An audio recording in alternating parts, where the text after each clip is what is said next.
Yo, what is up, Catman Show viewers? We got a mini heatwave in the UK right now. Last few days have been fucking hell. Just when I thought I was out, they pulled me back in. It's alright though, we stay ballin'. Today we got this funny looking album to review. It's called Circuits by a band called Amps for Christ. And they got these funny things on the album cover. You see what I mean? Are these water bears? Or are they just ticks? I don't know. I don't really know about these microscopic animals. I rate them though. I don't really know what they're standing on. There's what are these, times? There's times in the floor. Dice as well. They're all standing on one-sided dice. I don't really know what's going on there, but I like to imagine they're just they're on the dance floor, you know what I'm saying? They're just on the dance floor instead. But yeah, this is a pretty bizarre album, I'm not gonna lie. It's pretty strange. I rate it though.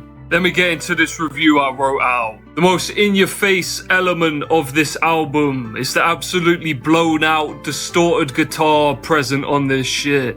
And it's kind of tribal in the percussion and drums at times. But at the same time, the music sounds like traditional folk music on so many songs. All in all, it's a weird blend of stuff, especially considering the really blown out guitar that I would expect to hear on a Stooges album or something. Feels like a bizarro infusion of all of that stuff, balancing opposites, calm and noisy. The first song very much does feel like a traditional folk song. I imagine it in fact is a cover of one. Drums on that song are really trippy Hindustani sort of shit. Kind of drum sound that wobbles, if that makes sense. The vocalist is pretty good, singing very straightforwardly and calmly within this fusion of different energies, never feeling the need to match the aggression of the guitar. She's always unfazed by it. She stands above its influence. This factor I find pretty interesting. The acceptance of the more abrasive factors and finding place and peace beside them. Most of the songs on this album work in this sort of way, where you're finding peace among chaos. The whole album rolls with this crunchy, grating guitar, and it's great in my opinion. Often very badass, and has me crunching my teeth like making stank face, but in a good way. Across the album there are different styles of vocals from different vocalists, both male and female.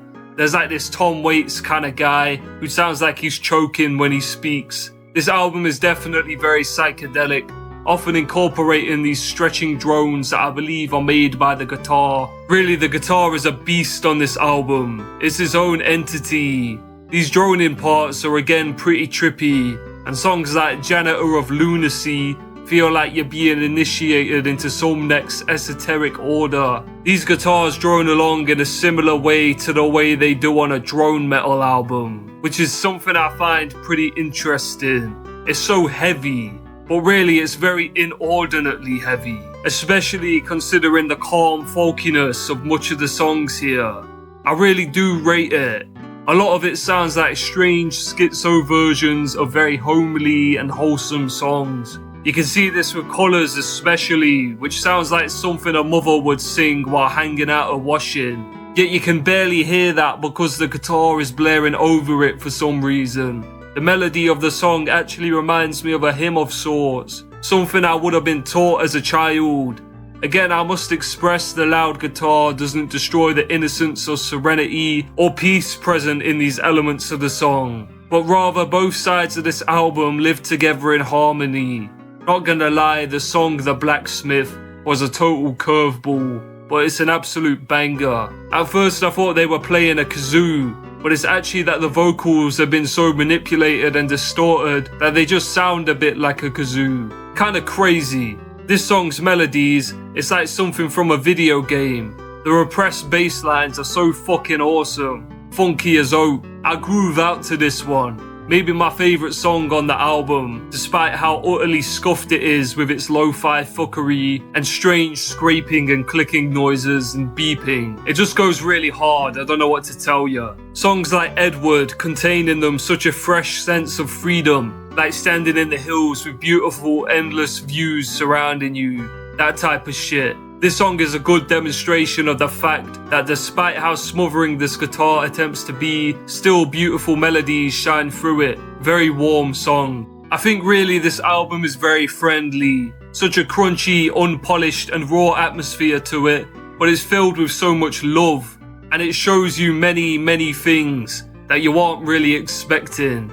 It wants to cause brain change in you really. That's why it all comes so different. I feel this sort of psychedelic music that sounds and feels so absolutely fresh and comes with so much love.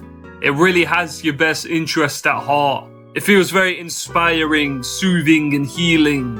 And it has something to teach you in the way it balances many different aspects. It delivers you a lesson of finding the center of things within yourself. Every now and then there will be a crazy curveball that doesn't explicitly follow the general feeling of this album, but these moments are always really fun, and I think I completely get their inclusion on an agent of brain change sort of level.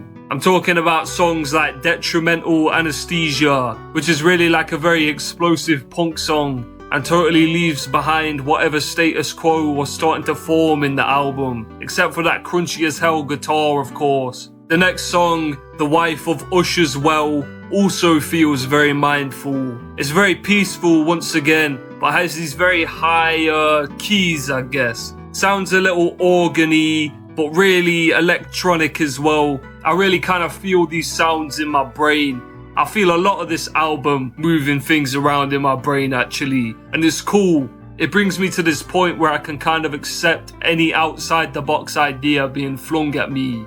And you know, sometimes I'm the kind of guy who can be very dismissive of stuff that tries to be outside the box, usually because it's actually inside the box without realizing that it's inside the box, and it thinks that it's outside the box. But sometimes because I actually just find stuff like that annoying. So this album does well not to trigger me, is I guess what I'm saying. I feel perceiving when I hear this shit. I feel discerning. I think it's good to really lock in and focus on an album as psychedelic as this one. Like, it's just a healthy thing to do. Everyone should do it. I'm repeating myself at this point, but so many different styles, so many different directions being taken, yet all with the same express purpose of enlightenment. Yeah, I'm saying it. This is enlightening material.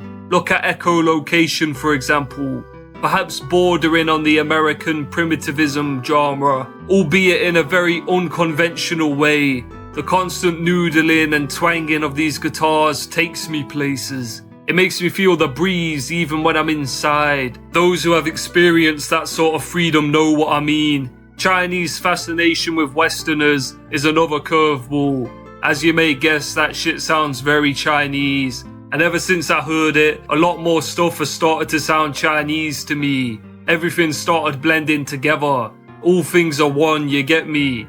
That's another lesson this album presents to you. Or at least it reinforces these things that you are perhaps already acquainted with.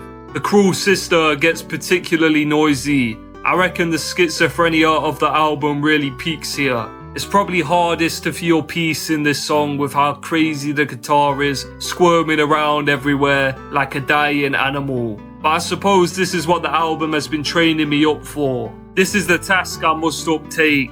Feeling content while listening to this song. Well, as it stands, I simply am not esoteric enough for that yet. Though the song put a smile on my face, it is much too much of a muddle really. And it's the only song on the album where the guitar actually screeches. It pretty much is noise music. I can't say I gel with this song as much as the other ones, but I think me and this song have a sort of understanding. I think we understand one another. It's kind of like the major test right at the end of the album, followed up only by Snapdragons. Snapdragons is much more of a straightforward song and is only like a minute and a half long, with a bit of a Hindustani influence going on. It restores the peace before the music cuts out and leaves us. This album is a lot like a roller coaster really. It takes you in all these different directions and you have doubts, you feel kind of confused at points, but really what you remember it for is how it made you feel great.